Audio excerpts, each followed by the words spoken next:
Lockdown বা কাৰ্টেলমেণ্ট এইবিলাকৰ আমাৰ কোনো পৰিকল্পনা নাই আৰু নতুন চৰকাৰ আহিলে যাতে মেট্ৰিকৰ ওপৰত এটা সিদ্ধান্ত ল'ব পাৰে কিন্তু by 4th or 5th May they can announce a decision সেইকাৰণে নতুন চৰকাৰ নতুন ধৰণে আহিব আমি মেট্ৰিকৰ ওপৰত আমি একো সিদ্ধান্ত ল'ব খোজা নাই গোটেই ভাৰতবৰ্ষত কৰোনা ভাইৰাছৰ ছেকেণ্ড ৱেভ আৰম্ভ হোৱাৰ লগে লগেই অসমতো কৰোনা ৰোগীৰ সংখ্যা দিনক দিনে বৃদ্ধি পাই আহিছে আৰু তাৰ কাৰণে অসমত 2021 বৰ্ষত মেট্ৰিক এক্সাম আৰু হায়াৰ ছেকেণ্ডেৰী এক্সাম যিসকল ছাত্ৰ ছাত্ৰীসকলে দিব সেইসকল ছাত্ৰ ছাত্ৰীৰ শংকাত ভুগিছে ইয়াৰ লগতে অসমৰ যিবিলাক বিশ্ববিদ্যালয় আছে যেনেকৈ গুৱাহাটী বিশ্ববিদ্যালয় ডিব্ৰুগড় বিশ্ববিদ্যালয় এই বিশ্ববিদ্যালয়ৰ ছাত্ৰ ছাত্ৰীসকলো বৰ্তমান শংকাত ভুগিছে যে আমাৰ এক্সামবিলাক কি হ'ব বা higher secondary exam matric exam কি হ'ব এক্সাম পোষ্টপন কৰিব নেকি বা অসমত লকডাউন দিয়া হ'ব নেকি বা কেতিয়া লকডাউন দিব বা যদি এক্সাম পোষ্টপন কৰা হয় তেতিয়াহ'লে হায়াৰ ছেকেণ্ডেৰী মেট্ৰিকৰ ৰিজাল্টবিলাক কেনেকৈ দিয়া হ'ব এই গোটেইখিনি কথা লৈ অসমৰ ছাত্ৰ ছাত্ৰীসকল বৰ্তমান শংকাত ভুগিছে আৰু ইতিমধ্যে আপোনালোকে গম পাইছে যে গুৱাহাটী বিশ্ববিদ্যালয়ৰ অধীনত যিবিলাক আইনৰ ছাত্ৰ ছাত্ৰী আছে ল পঢ়ি আছে তেওঁলোকে ইতিমধ্যে গুৱাহাটী বিশ্ববিদ্যালয়ত আন্দোলনত নামিছে যাতে সিহঁতৰ এক্সাম পোষ্টপন কৰা হয় কাৰণ সিহঁতৰ সময়মতে ক্লাছবিলাক হোৱা নাই বা যিমানখিনি ক্লাছ হ'ব লাগিছিল সেই ক্লাছখিনি হোৱা নাই গতিকে সিহঁতে আন্দোলনত নামিছে আৰু ইতিমধ্যে ডিব্ৰুগড় বিশ্ববিদ্যালয়ৰ পিজিৰ এক্সামবিলাক পোষ্টপন কৰি দিয়া হৈছে লগতে গুৱাহাটী বিশ্ববিদ্যালয়ৰ ইউজিৰ এক্সামবিলাক পোষ্টপন কৰা হৈছিল আৰু বৰ্তমান HSLC আৰু HS এক্সাম যিসকলে দিব তেওঁলোকেও বৰ্তমান শংকাত ভুগিছে কাৰণ সিহঁতৰ এক্সাম মে' মাহত আৰম্ভ হ'বহি হ'ল গতিকে তেওঁলোকেও শংকাত ভুগিছে যদি লকডাউন দিয়ে তেতিয়াহ'লে সিহঁতৰ কি হ'ব সিহঁতৰ যদি এক্সাম নহয় বা এক্সাম যদি পোষ্টপন কৰি দিয়া হয় তেতিয়াহ'লে তেওঁলোকক কেনেকৈ ৰিজাল্টবিলাক দিব বা মেট্ৰিক এক্সাম হ'বনে নাই মেট্ৰিক এক্সাম কেঞ্চেল হ'ব নেকি যিহেতু CBSE ইতিমধ্যে মেট্ৰিকৰ মানে 10th এক্সাম কেঞ্চেল কৰিছে আৰু 12th এক্সাম পোষ্টপন কৰি ৰাখিছে গতিকে অসমৰ HSLC দিব বিচৰা ছাত্ৰ ছাত্ৰীসকলৰ লগতে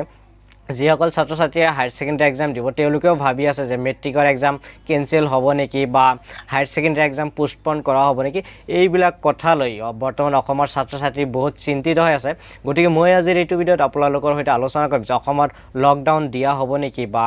যদি লকডাউন দিয়া হয় ছাত্ৰ ছাত্ৰীসকলৰ ভৱিষ্যত কি হ'ব সিহঁতৰ এক্সাম কেনেকৈ হ'ব বা ৰিজাল্টবিলাক কেনেকৈ দিব এই গোটেইখিনি বস্তু মই আজিৰ এইটো ভিডিঅ'ত আপোনালোকৰ সৈতে পৰ্যালোচনা কৰিম বুলি ভাবিছোঁ গতিকে ভিডিঅ'ৰ মাজলৈ আগবাঢ়ি যোৱাৰ আগতে মই আপোনালোকক অনুৰোধ জনাম যদি আপুনি এতিয়ালৈকে মোৰ চেনেলটো ছাবস্ক্ৰাইব কৰা নাই তেতিয়াহ'লে অনুগ্ৰহ কৰি মোৰ চেনেলটো ছাবস্ক্ৰাইব কৰি দিয়ক আৰু ওচৰত থকা বেল আইকনটো প্ৰেছ কৰি দিয়ক যাতে মই আগলৈ এনেকুৱা ধৰণৰ ভিডিঅ'ৰ লগতে বিভিন্ন ধৰণৰ টেকনিকেল ভিডিঅ'ছ আৰু ব্লগ ভিডিঅ'ছবোৰ আপলোড কৰাৰ লগে লগে আপুনি ন'টিফিকেশ্যন পাই যায় আৰু সৰ্বপ্ৰথমে আপুনি ভিডিঅ'বোৰ চাব পাৰে এতিয়া আহক ভিডিঅ'টো আৰম্ভ কৰোঁ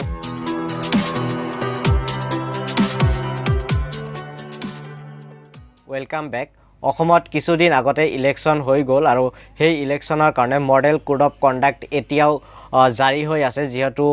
2 মে' তাৰিখে অসমৰ যি বিধানসভা নিৰ্বাচন হ'ল সেই নিৰ্বাচনৰ ৰিজাল্ট দিব গতিকে ৰিজাল্ট দিয়ালৈকে মডেল কোড অফ কণ্ডাক্ট বলবৎ হৈ থাকিব আৰু সেইকাৰণে বৰ্তমান যি চৰকাৰ আছে সেই চৰকাৰৰ আৰু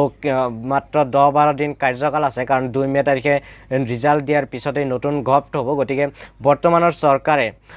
লকডাউনৰ কোনো সিদ্ধান্ত ল'ব নোৱাৰে যিহেতু মডেল কোড অফ কণ্ডাক্ট বলবৎ হৈ আছে গতিকে যোৱাকালি হিমন্ত বিশ্ব শৰ্মা ডাঙৰীয়াই জনাইছে যে অসমত বৰ্তমান লকডাউন দিয়াৰ কোনো পৰিকল্পনা নাই মানে অহা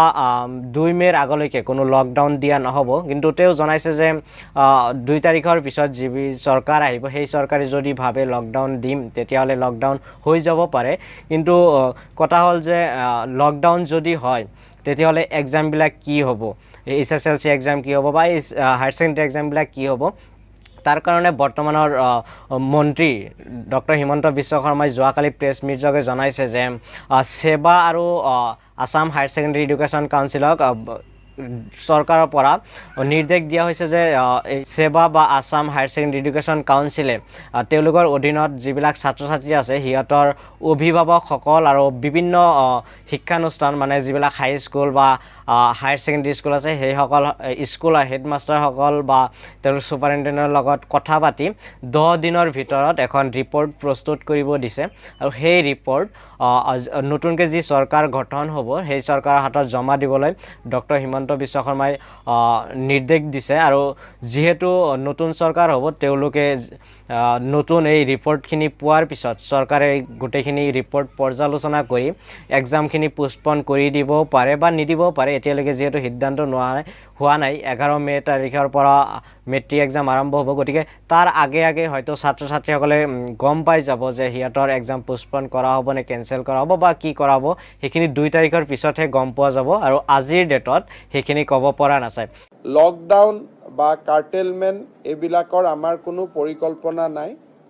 সেৱাক আমি অনুৰোধ কৰিছোঁ যে অভিভাৱক আৰু শিক্ষকসকলৰ লগত অহা 10 দিনত কথা পাতিবৰ কাৰণে আৰু নতুন চৰকাৰ আহিলে যাতে মেট্ৰিকৰ ওপৰত এটা সিদ্ধান্ত ল'ব পাৰে। কিন্তু